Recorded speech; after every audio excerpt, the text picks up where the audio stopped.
is something you should have in your programming. You're working on that functional movement of being able to take a weight, one or two, from your shoulders in a direct line overhead. You can do that with anything, a weighted ball with dumbbells and kettlebells and with a barbell. You should be working on building to heavy on overhead press too for ultimate functionality, right? And when we say heavy, we mean anywhere from like 4 to 6 reps, where those reps are getting challenging and you only have like 1 or 2 left in the tank. But it gets kind of boring to overhead press the same thing all the time, or the same way all the time.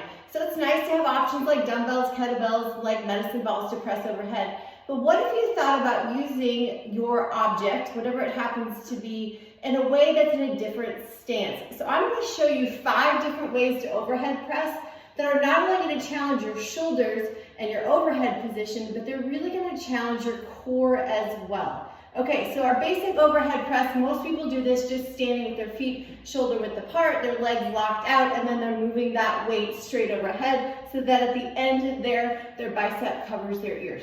Great. What if I had you do that on one leg? Okay?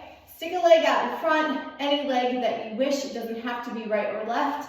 Take those dumbbells, and now you're having to balance on one leg, keeping your rib cage down, pressing overhead. It's a great way to work on balance and stability. See, it's hard while also pressing overhead. It makes you think and it makes you focus, which is also great if you're having a lot of anxiety or things going on during the day. It will clear your brain, okay? Now, another stance you can develop or work towards is this staggered stance.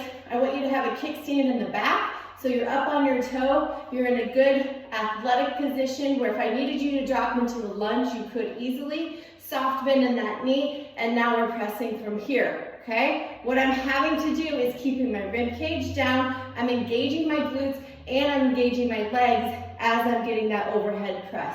So another great way to challenge your full body while you're pressing. There's 2. Next one, you can get in what I call a half kneeling position. So pick a leg, any leg, and I like to use something squishy. You could even just use a folded sweatshirt. Get on your knee.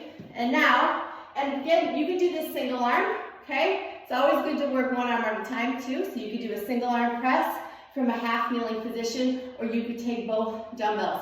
What this does is it, again, keeps that rib cage down. It doesn't allow you to bow forward or bow back, and it challenges that core, okay? Even harder, I think, is a tall kneeling position. So again, that squishy pad is nice.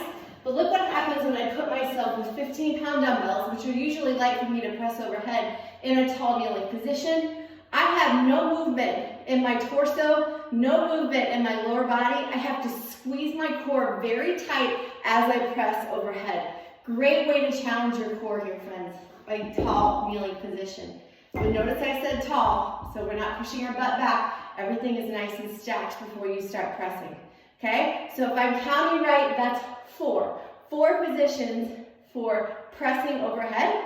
Now the last one I think happens to be the most challenging, especially for taller people and if you have tighter hamstrings. So this may not be possible for all folks, and you'll know right away because it'll be difficult for you to do without any pressing. But sitting tall, okay, shoulders, hips, and ears in a line, okay? Sitting tall and then pressing from this position. What happens to some people that have tighter hamstrings or that are a little bit taller is they teeter over. So if you can't stay tall with your torso, even with lighter dumbbells, this is not a great option for you. Rib cage down, pressing overhead.